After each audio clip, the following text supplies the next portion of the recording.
These are the wonderful stories that everybody sent for Liam Brousson's celebration of life story. This one here is from Marilyn Brown Nye. Having the distinct pleasure of sitting behind Leigh for our 3 years of high school, Brousson, Brown, Cave, etc., remember our alphabetical seating plan? I came to know Leigh as a caring, compassionate, and thoughtful compatriot throughout our journey. At a time when we were making decisions that would affect our direction in life, at a time when we were uncertain and self-conscious, at a time when we were learning about ourselves and others, Leigh was steadfastly my friend, and always such, always available to listen non-judgmentally to my concerns. My heartfelt condolences to his wife, family, and friends, as they've lost a kind soul. May the wonderful memories help to sustain them through this most difficult of times. There are far better things ahead than any we leave behind. C.S. Lewis. Best wishes to all for a healthy and happy year ahead. This is from Barry Hall. A teammate, a friend from Spurway, Bronx. When two 8-year-olds were intensely committed to winning a West Van Little League championship, to West Van Rangers soccer and John Doe's basketball, playing teams from West Van to the city, to Washington State, to our Highlanders, to the classroom. That's a long time. I thank Leigh for dissuading me from ever skiing. Leigh, Gary, Taylor, and Bill Scott showed up after Christmas break, maybe around 1958, with broken legs and crutches. I never ever touched a ski. We lost touch at UBC, but came together again for the last time at our 2015 accelerated reunion, where we were again teammates, driving around together trying to find all those infamous West Van landmarks and sharing stories about our global backpacking days. A class guy, carry on Leigh. This is from Larry Kern from Yakamanda, Australia. Sorry if I said that wrong. Very saddened to hear Leigh's passing. Losing old friends is hard at any time. It's a bit too often now. Curse that horrible cancer. I'm so looking forward to possibly catching up with Leigh in BC this summer. I didn't see Leigh much after high school, but I always remember the time he invited me to ski with him in Whistler. In 1963, I think. Now you know Leigh was a very good skier. As for me, I'm barely skied twice before. Being foolish, I followed Leigh up the chairlift to the Black Run. It took the rest of the day to get down that mountain. I was very wet and very cold when I did. I only saw Leigh once, going past me like a rocket. This is written by Murray Stewart of North Vancouver. And the beat goes on. I played football in GSL against Leigh's team, the Rough Riders. He was an end and I was a DB and punter. Leigh and John Simpson were the two best ends in the league. He didn't play high school football. I think he may have played rugby, and if so, he would have been a star.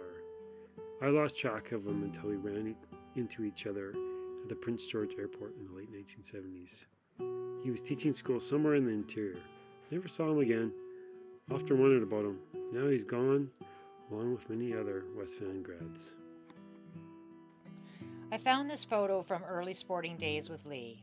This is the John Doe basketball team. We were about 13 to 15 years old. It was a West Vancouver community team that played throughout the Lower Mainland with an unusual trip to Lyndon, Washington. It was a photo from the Lionsgate Times, not to be confused with the New York Times. This one is from Ken Cross. Thanks for letting us know. I haven't seen Leigh for 50 years, but often thought of him. We had a good friendship back in the day and often played tennis at the public courts near 29th. He was a superb athlete, skier, basketball player. This one's by John Richardson. I still remember Leigh as a great skier and a good guy in the West Van High School. I lost track of him for decades, but now I'm sad to hear cancer cut his life short, just like so many others these days. I send my sincere condolences to his wife and family and know they will be struggling to deal with his passing. Sincerely, John. This is by Derek Cave. Very distressing.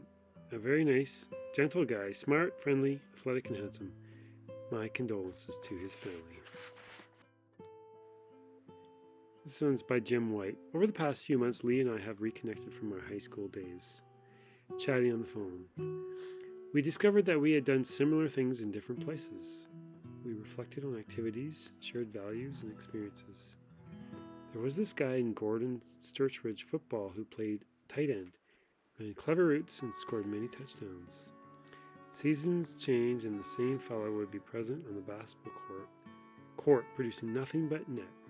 This guy was Leigh. His love of the outdoors may have been a tipping point for me pursuing an outdoor profession. I think we chatted about diamond head, black tusk, and otter and emu we built and maintained the lodge there. Lynn and family, thank you for giving me the opportunity to chat with Leigh over the past months. It meant a lot to me to be able to share and laugh at the good times Leigh and I recalled. Hope there's a chance to meet you and see some of the old classmates come the springtime. Cheers and good health to everyone. This one's by some former students of Diamond Vale, emailed by Sean. He was very positive and his teaching was not boring. He was kind. I remember a Christmas gift exchange where one kid didn't receive one gift. He saw that and quietly took him aside and gave him a box of chocolates another student had given him. He was one of my favorite teachers. Another student. He taught me how to run and train for a long-distance track and field at Diamondville School. He was the main catalyst for me believing in myself to become a dominant athlete. Last student. Your dad was my 4th grade teacher and my first male teacher. I remember him as calm and compassionate. If I remember correctly, he shared his love of the outdoors. Every teacher leaves a lasting memory with their students, and I have a great one of your dad. As part of our studies, he taught us how to make bannock. We made some at the school and talked about how to cook it over an open fire. After all this time, I still remember that clearly and share the same knowledge with others. This is from Dell and Phil Walton. Dell and I were friends with Leigh from university days. We moved to Toronto in 1968 and unfortunately didn't keep in touch with him much until we returned to West Vancouver last year. Leigh was in our wedding party. It was interesting for me to read about Leigh's recent history in his obituary. Did not know about his PhD. He was quite an accomplished man, one of a kind, who will not be replaced. Barry kept us up to date with Leigh's condition in the last few months. Dell and I feel very sorry to have lost him. Please add our names to your emailing list. We would like to attend the celebration in the spring. Thinking of you and Leigh a lot. This is from Claude and Aurora. Robert and Sean and your mom have all been on my mind, perhaps more so because I lost my dad as a little guy at Christmas too. I was considered too young to go to the funeral and sat on our neighbor's hollow, corner fence post all afternoon where I lost my favorite wool hat, which I found many years later. Those things can get burned into one's psyche. I remember nothing more of that Christmas. While we all have to leave the future to Jesus, Christians do have a hope for the future, and I imagine you all look forward to reuniting again, a wonderful promise we have from God. At my age, who knows whether that will be a short or a long wait.